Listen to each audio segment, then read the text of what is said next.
Thank you. God's word, and so. Thank you. Yes, sir. Good morning. Good morning. On February 5th, 2017, the American football fans were treated to one of the best Super Bowls that took place between the New England Patriots on one side when they played the Atlanta Falcons on the other side. And if you're a member of the completely voluntary Patriots Nation, you went through a roller coaster of emotions. It started with excitement, and then nervousness, and then puzzlement as the Falcons scored touchdown after touchdown, and then hopelessness by the end of the first half. And the score was 28-3, down 25 points. At the beginning of the second half, you were in utter disbelief, and then it moved to trepidation, then hope, as Tom Brady scored 8-point touchdown after 8-point touchdown, and then nervousness, and then surprise, and then ecstasy. And then the opposite set of reactions happened to all those who were not part of Patriots Nation.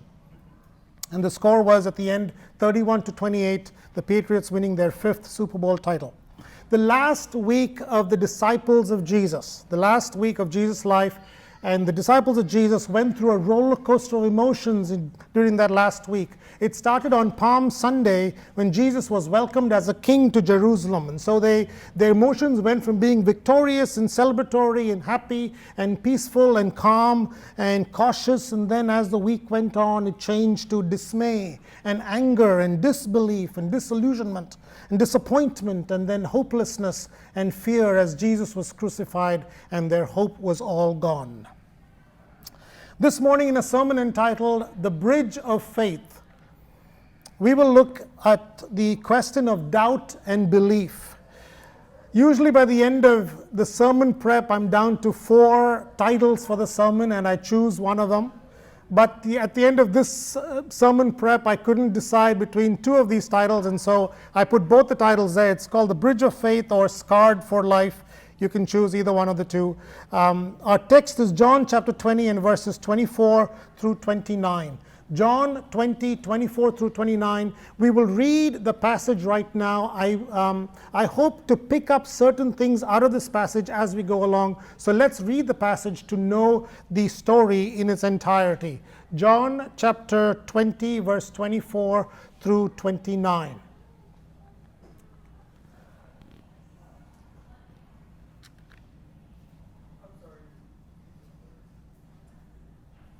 Now Thomas, one of the 12, called the twin, was not with them when Jesus came.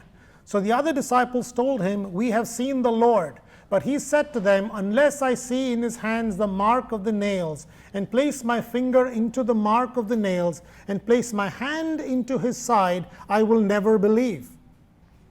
8 days later, his disciples were inside again, and Thomas was with them. Although the doors were locked, Jesus came and stood among them and said, "Peace be with you." Then he said to Thomas, "Put your finger here and see my hands, and put out your hand and place it into my side. Do not disbelieve, but believe." Thomas answered him, "My Lord and my God." Jesus said to him, "Have you believed because you have seen me? Blessed are those who have not seen and yet have believed."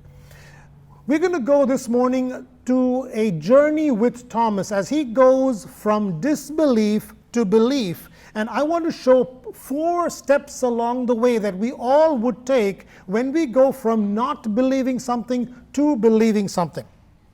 At first, we start with ignorance. It may be ignorance, indifference, or intolerance about whatever the fact is.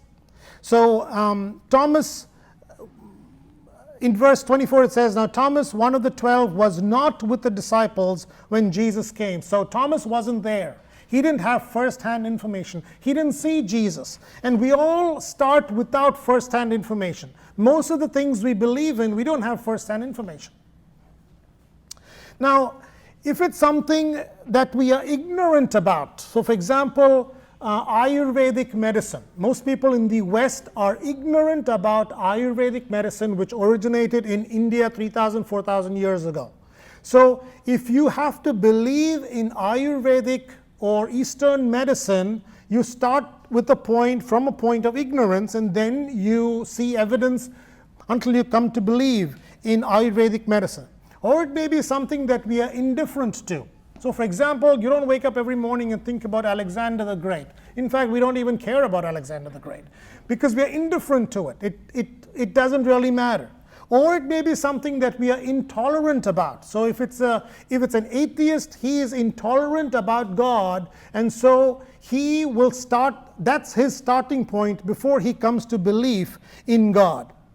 So that's where we all start, whether it's ignorance, indifference, or intolerance. And secondly, we will look at the available evidence. So if we have to believe in anything, we have a starting point, and then we look at the available evidence that is available to believe whatever the topic is, whether it's Ayurvedic medicine or Alexander the Great or God. In this case, I'm going to look at the available evidence that Thomas had available to him and that we have today available to us to believe in the resurrection of Jesus Christ. Let me very quickly go through four evidences to prove the resurrection of Jesus Christ. The first one is the prophecy of the resurrection.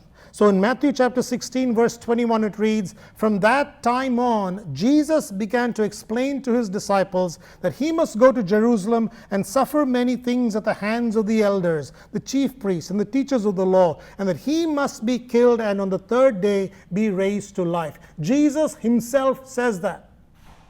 I'm going to be killed on whatever day, and I'm going to come back to life 3 days later. If anybody of you can do that, I'll believe in you. The second evidence that we have of the resurrection of Jesus Christ is what I will call the first report. The first report. Let me read 5 quick verses. I'll skip in the middle, but it's in Matthew chapter 28. It talks about what happened first. To show the resurrection of Jesus Christ. After the Sabbath, verse 1, at dawn on the first day of the week, Mary Magdalene and the other Mary went to look at the tomb. There was an earthquake. An angel of the Lord came down from heaven and going to the tomb rolled back the stone and sat on it. The angel said to the women, "Do not be afraid, for I know you're looking for Jesus who was crucified. He is not here. He has risen, just as he said. Come see the place where he lay." And this thing is important. He says, "Then go quickly and tell his disciples, he has risen from the dead." So before the disciples saw the empty tomb, the women saw the empty tomb. Now, the resurrection of Jesus Christ is the Christian doctrine on which the entire Christian faith revolves around. So in 1 Corinthians chapter 15, Paul says, if Christ was not raised, your faith is futile. If Christ was not raised, we are wasting our time on Sunday morning in church. For that crucial doctrine of the Christian faith, the first people that were entrusted with transmitting that information were a set of women. That is incredible to think that in first century Jewish culture, which was a significantly patriarchal culture, they would not accept the testimony of women. But the fact that the Bible records the truth as it is proves to us the veracity of the Christian account of the Bible, that it was indeed women who saw the empty tomb first. If it was a made-up story, they could have easily put the names of the disciples there, and nobody would have questioned it. But this was the truth. This was the actual account. The third evidence for the resurrection of Jesus is the empty tomb. In Luke chapter 24, verse 22, some of our women amazed us. They went to the tomb early in the morning. They didn't find his body. Then some of our companions went to the tomb and found it just as the women had said, but they did not see Jesus. This is the most important evidence that the tomb of Jesus was empty. The tomb of every other religious leader was occupied, is occupied. But the tomb of Jesus is empty. You see, from 3 days after the death of Christ, the disciples started talking about the empty tomb.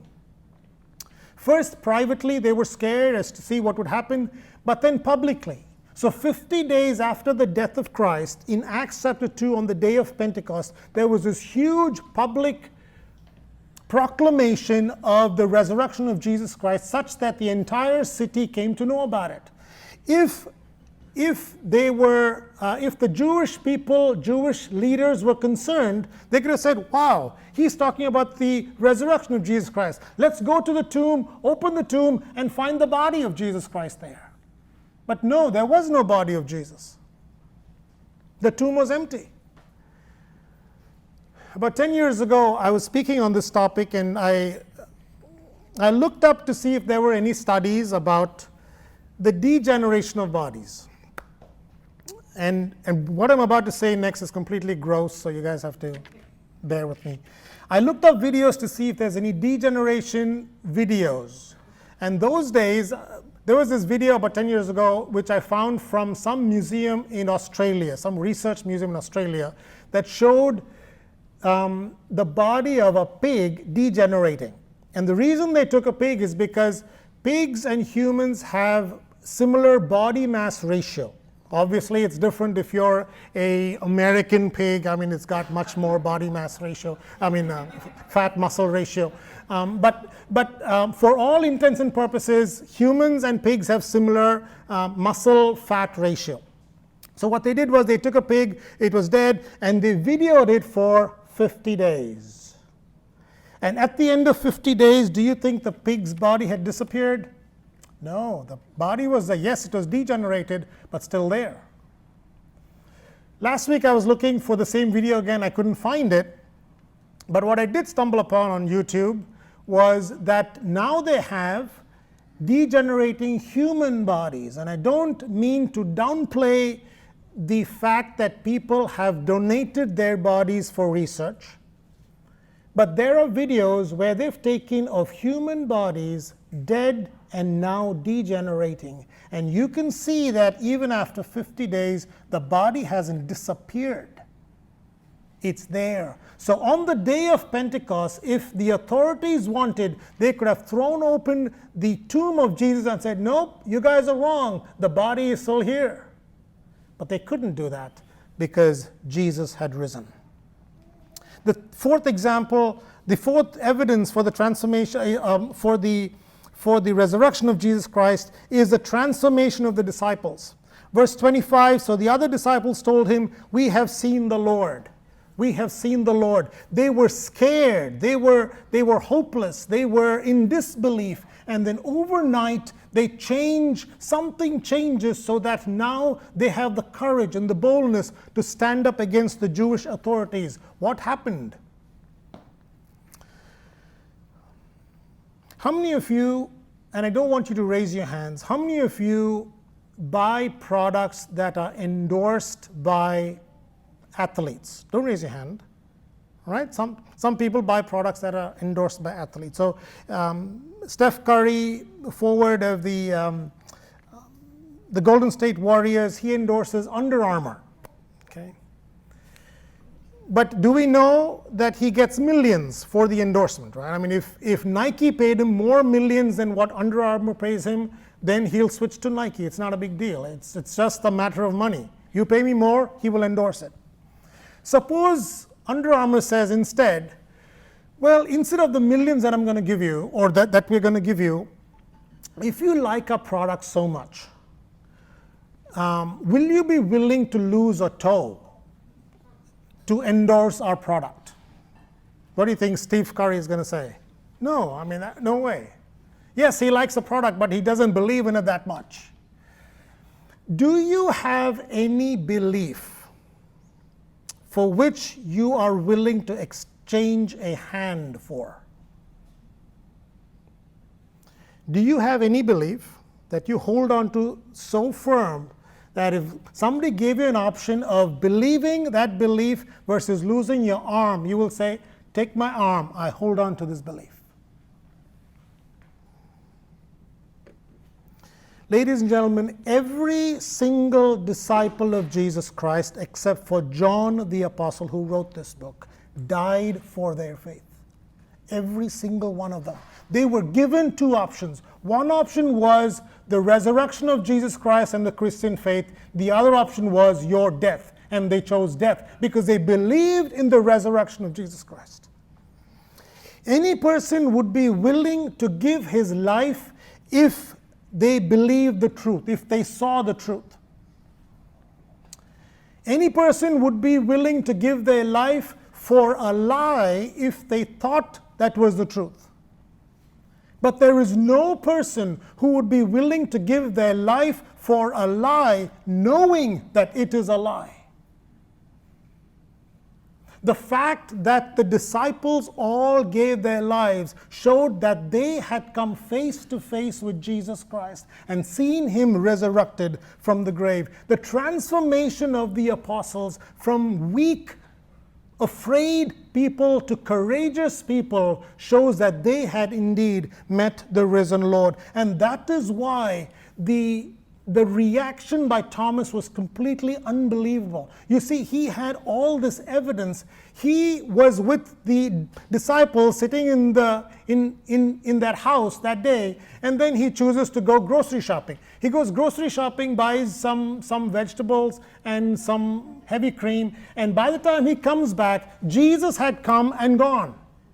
And now he sees the transformation of the disciples right in front of his face, and he chose not to believe. And he went 8 days choosing not to believe in spite of seeing the transformation of the rest of the disciples. What do we do with the available evidence in order to believe? And so we come thirdly to the leap of faith. Verse 26, a week later his disciples were in the house again, and Thomas was with them. Though the doors were locked, Jesus came and stood among them and said, "Peace be with you." Then he said to Thomas, "Put your finger here, see my hands. Reach out your hand and put it into my side. Stop doubting and believe." No matter how much evidence we have, at some point we have to take a leap of faith. No matter how much evidence we have. And the reason for that is there is no point at which we have 100% evidence unless we have hands-on, first-hand evidence, right? So let's say, for example, that belief is at 100% and you're starting at 0%. If I gave you 50% evidence, then you use 50% leap of faith to get to the belief. If I gave you 20% evidence, you need 80% leap of faith to believe whatever the fact is. If I gave you 80% evidence, you need 20% leap of faith to get to the belief. You see, the more evidence I have, the more evidence I give you, the less the leap of faith. But at some point, you have to take a leap of faith, no matter what you believe in. Let's say that you turned on the TV and you saw an Indian man, East Indian man, with a straggly beard and sunken eyes and rotten teeth, and he's telling about the goodness of Ayurvedic medicine. Okay? Are you likely to believe? No. But on the other hand, so that's the evidence you have. So the end belief is Ayurvedic medicine. You are at 0%. Okay? What he told you on TV, that's not moved you much. But let me give you some more evidence. I was in India for 2.5 decades. That's where I grew up. I came here. I went to American medical school, learned the Western medical system, which is 150 years old. And I am now telling you about the benefits of Ayurvedic medicine, which is 3,000 years old. And just for fun, I throw in the fact that my aunt, my dad's older sister, had a brain tumor and still alive, and got cured with Ayurvedic medicine. So you see, now I've given you more evidence. So with the increased evidence, there is a much lesser leap of faith that we need to make to believe Ayurvedic medicine. At some point, we have to exercise faith. And that's why Jesus said, stop doubting and believe. Because doubt can derail the journey to belief. Very quickly, let me look into what is doubt. There are 3 kinds of doubt that was first mentioned by Gary Habermas at Liberty University. He said there is intellectual doubt. Intellectual doubt is an intellectual question that you have about whatever the belief is. So if, for example, I was talking about Ayurvedic medicine, you have some questions about it. How does it work? What do you need to do? What studies are there about it? Are there examples? Are there testimonies? That is all intellectual doubt. You're asking legitimate questions, and you should. And we need to have intellectual doubt. But the second group, or the second kind, is called emotional doubt. Emotional doubt, and this is based on experience. It's the most common kind of doubt. If our lives were going smoothly, no problem. We trust God, we believe in God, no problem. But the moment, let's say, your car breaks down, or somebody dies, or somebody has a diagnosis of cancer, or something goes wrong, then we have emotional doubt. We don't have intellectual doubt. We still believe everything about the Christian faith, but now we have emotional doubt, and we question, does God love us? Is God fulfilling His plan through my life? We question His power. We question His purpose. We question His plan. We have emotional doubt. That doubt is classically seen in John the Baptist, who was the forerunner of Jesus. He announced Jesus. He was the MC at the party where Jesus was the guest speaker. He announced Jesus. And look what he says. Once he got put into prison, he asked this question. Luke chapter 7, verse 20, when the men came to Jesus, they said, John the Baptist sent us to you to ask, are you the one who is to come, or should we expect someone else? Wow. Emotional doubt. Everybody goes through it. Everybody. The moment something goes wrong, we have questions, emotional questions. When I preach the gospel in India, for example, or in the East, I talk about the evidence for the Christian faith and why Jesus is the right way from a logical standpoint. But then I get this question. Yes, you have told me about the evidence for the Christian faith, but if I become a believer, I will be kicked out of my family. You see, that's not an intellectual question. That's not intellectual doubt. That is an emotional question. That is emotional doubt. So how do we solve emotional doubts? Intellectual doubts I can solve by giving evidence. How do I solve emotional doubt? C.S. Lewis, in his book Mere Christianity, writes these words: this rebellion of your moods against your real self is going to come anyway. That's why faith is such a necessary virtue. Unless you teach your moods where to get off, you can never be either a sound Christian or even a sound atheist, but just a creature dithering to and fro with its beliefs really dependent on the weather and the state of its digestion. So what do you do when you have emotional doubts? You have to let those doubts, you have to, as he says, tell your moods where to get off. And remember the evidence for the intellectual doubt. If you don't take control of your emotional doubt will take control of you to the point that you think that those doubts are intellectual doubts. And those emotional reasons will be the reasons why you reject a belief. And then long-standing emotional doubt would lead to the next kind of doubt, which is a dangerous doubt called the volitional doubt. This is the most serious doubt. In this doubt, you make a choice to doubt. Doesn't matter what the evidence is. You say, I choose to doubt. And let me read this verse. And we have the example of Thomas in verse 25. But he said to them, unless I see the nail marks in his hand, and put my finger where the nails were, and put my hand into his side, I will not believe. That is volitional doubt. He is choosing to have doubt. He is choosing not to believe. Why do we not believe some things? Is it because of the lack of evidence? There are people that still believe that the earth is flat. Pythagoras from the 6th century BC talked about the earth being a sphere. 6th century BC. 8,000, whatever years ago. 2,600 years ago. And still there are people that believe that the earth is flat. What kind of evidence do you need to believe anything? We choose to believe what we want to believe. If you want to believe something, you need minimal evidence, right? Let's say that I showed you one study that said that chocolate is absolutely amazing for your body. One study. Do you need a second study? No, you just need that one study. You need minimal evidence because you want to believe something. But let's say I gave you 15 studies that said that red meat is bad for you. Are you going to stop eating red meat tomorrow? No, because you want to eat red meat, so it doesn't matter what the evidence shows.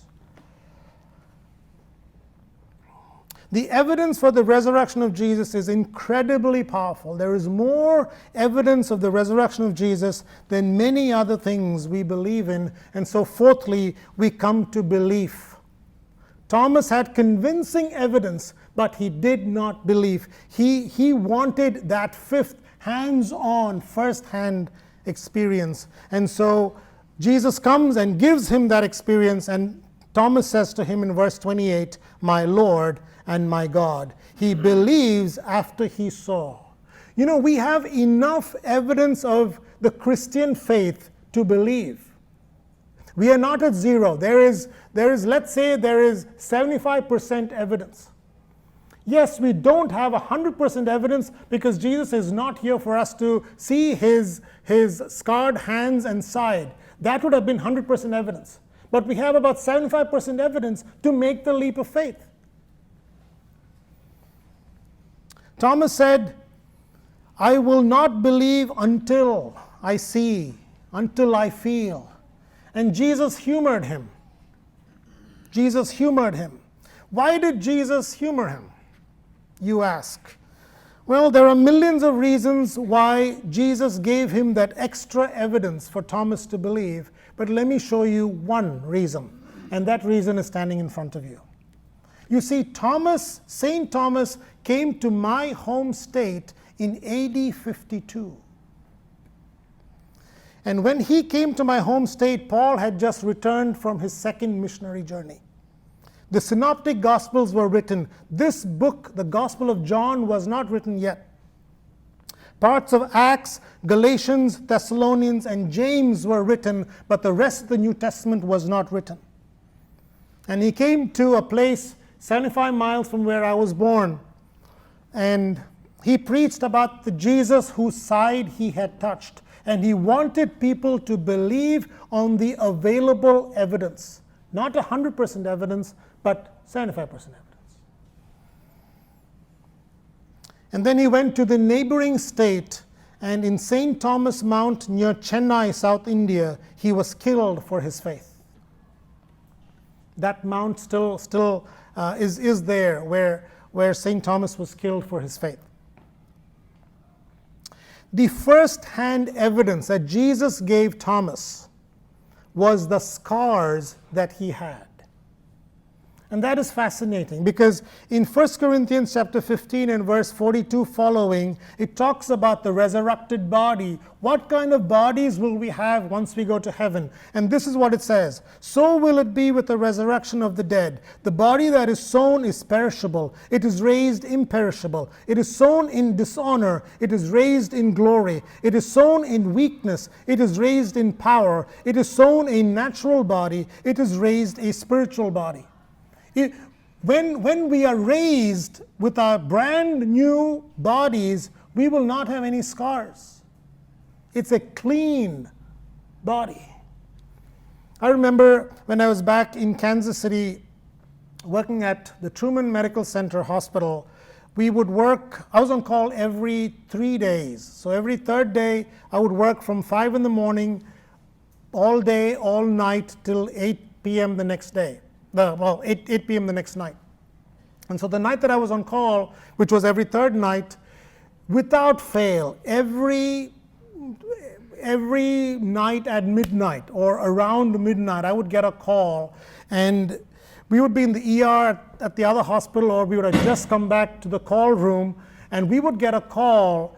I would get a pager that would give the number of the children's hospital, which was 2 blocks away. And the moment I saw that number, I would think, oh my goodness, now I need to go, because I know exactly what it was. And it was always around 12 o'clock. I would walk 2 blocks, go to the hospital, and there would be this little kid, 3, 4, 5, 6, 7, 10 years old, with a dog bite to the face. It would be the ear hanging out, or the nose hanging out, or the cheek, or the lips, or the eyelids, or whatever it was, hanging out, because for 2 seconds they did something to the dog, or the dog did something to them, and boom, the face is changed forever. And we would spend the next 4 hours trying to stitch everything back together, and invariably I would get a question from the parents, and they would look me in the eye and say, is my little daughter going to have scars? I would wait 3 seconds for that question to sink in for them. And I would say, yes. There is no way there's not going to be scars. Yes, you can come back 6 months later, I can do a scar revision surgery and try to minimize the scars or minimize the perception of the scars, but the scars remain. Once you make a cut on your face, the scars remain. Or you can do 6 months dermabrasion, 6 months later. But the scars remain. The scars always remain until we go to heaven, when the scars will disappear. And that is the fascinating thing, that when we are in heaven without our scars, Jesus will be in heaven with his scars. I wonder why. Maybe it is to remind us for eternity, to show us what it took for us to get there.